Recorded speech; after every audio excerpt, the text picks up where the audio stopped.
আপনারা দেখছেন the PD news, সোজা কথা সহজভাবে। চলতি মৌসুমে সমুদ্রে মাছ ধরতে গিয়ে ট্রলার উল্টে মৃত্যু হয় 25 জন মৎস্যজীবী। এই দিনের ঘটনার পর তালিকাটা আরও বেড়ে গেল। বারে বারে ট্রলার দুর্ঘটনায় মৃত্যু মিছিল লেগেই রয়েছে, যা নিয়ে আতঙ্কে রয়েছে মৎস্যজীবীরা।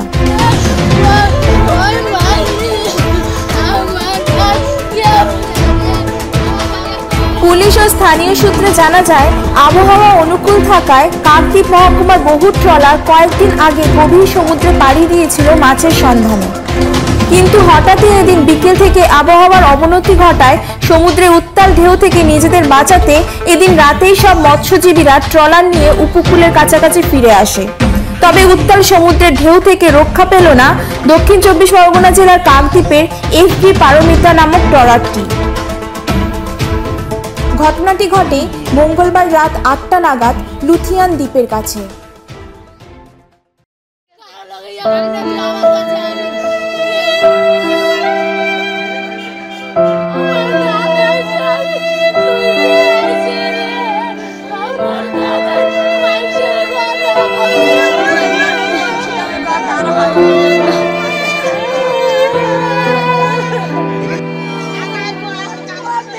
ট্রলারটিতে মোট 18 জন মৎস্যজীবীরা ছিলেন। 10 জন মৎস্যজীবীদের উদ্ধার করা সম্ভব হলেও বাকি নিখোঁজ 8 জন মৎস্যজীবীদের খোঁজে তল্লাশি শুরু হয়েছে।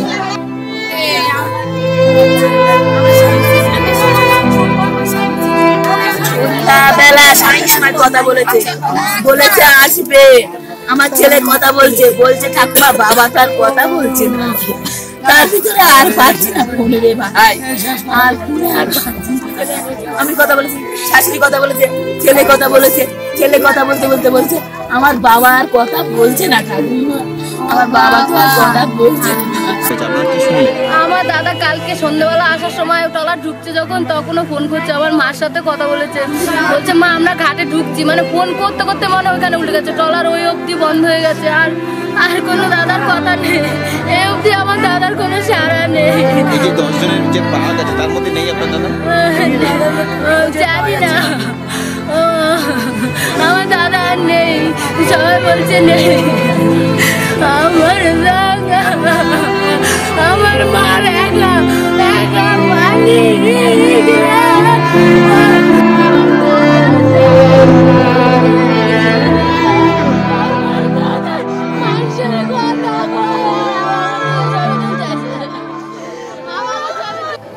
এদিন উদ্ধার হয় উল্টে যাওয়া ট্রলারটি। দেখুন সেই ছবি, কিভাবে উল্টে যাওয়া ট্রলারটিকে উপকূলে আনা হচ্ছে।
উপকূলের কাছাকাছি ট্রলারটি ডুবে যায় বলে জানা যায়। এ বিষয়ে কাকদ্বীপ ফিশারম্যান ওয়েলফেয়ার অ্যাসোসিয়েশনের সম্পাদক বিজন মাইতি জানান, প্রায় 8টা সাড়ে 8টা নাগাদ রাত্রে তো আমাদের ওই হ্যানলি আইল্যান্ডের অপোজিটে লুথিয়ান দ্বীপ আছে, ওখানে আমাদের ওই ওয়েদার ওয়ার্নিং আছে, সমুদ্রে যেতে বারণ আছে বলে আমাদের ওখানে ট্রলার প্রায় 200-300 ট্রলার ওখানে অ্যাঙ্কার করেছিল। তো ঠিক ওই যে ট্রলারগুলো অ্যাঙ্কার করেছিল তার থেকে একটু সামনে আমাদের ওই পারমিতা বলে একটা ফিশিং ট্রলার, ওর 18 জন মৎস্যজীবী ছিল, ওখানে খুব কম জলে ট্রলারটা আটকে যায়, আটকে গিয়ে ট্রলারটা উল্টে যায়। তো উল্টে যাওয়ার সঙ্গে সঙ্গে ওখানে ওই লুথিয়ান দ্বীপে কিছু মৎস্যজীবী তারা হচ্ছে ওই ল্যান্ডে উঠে পড়ে এবং কিছু মৎস্যজীবী পাশে যে আমাদের ট্রলারগুলো অ্যাঙ্কারিং করা ছিল সেই ট্রলারে উঠে পড়ে। তো আজকে সকাল পর্যন্ত মোটামুটি যে আমরা খবর পেয়েছি তাতে প্রায় 18 জন মৎস্যজীবীর মধ্যে 10 জনকে উদ্ধার করা গেছে, আর 8 জনকে এখনো পাওয়া যায়নি। তবে আমাদের ওখানে প্রচুর ট্রলার অ্যাঙ্কারিং করে আছে, তো এবং ল্যান্ডেও কিছু লোকজনকে আমরা পাঠিয়েছি, ট্রলারগুলোকে নিয়ে খোঁজাখুঁজি করছি। তো কতজন এখন মিসিং সেটা আমরা নিশ্চিত করে মানে বলাও যাচ্ছে না। ট্রলারটা পুরোপুরি উল্টে গেছে, যেখানে উল্টেছে সেখানে মোটামুটি একদম ল্যান্ডেই বলতে গেলে হেঁটে হেঁটে ট্রলারের কাছে যাওয়া যায়। তো আমাদের ওখানে যেসব ট্রলারগুলো আছে তারা ওই ট্রলারটাকে সোজা করানোর চেষ্টা করছে এবং ওখানে কোনো লোকজন আছে কিনা, ওর ভেতরে আটকে আছে কিনা সেগুলো হচ্ছে তদন্ত করে দেখছে। Thank you. তবে এদিন নিখোঁজ 8 জন মৎস্যজীবীদের মধ্যে 4 জনের মৃতদেহ উদ্ধার করে নামখানা ঘাটে মৃতদেহগুলিকে নিয়ে আসা হয়। তবে কি কারণে ঘটছে বারবার এমন মর্মান্তিক দুর্ঘটনা?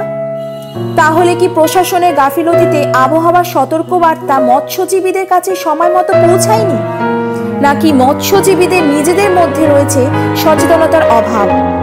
চলতি মরশুমে সমুদ্রে মাছ ধরতে গিয়ে ট্রলার উল্টে যাওয়ার ঘটনা সকলের অজানা কিছু নয়, কিন্তু এভাবে একের পর এক ট্রলার দুর্ঘটনা ঘটতে থাকলে বাঙালি ইলিশ দেখা ভুলে যাবে না তো?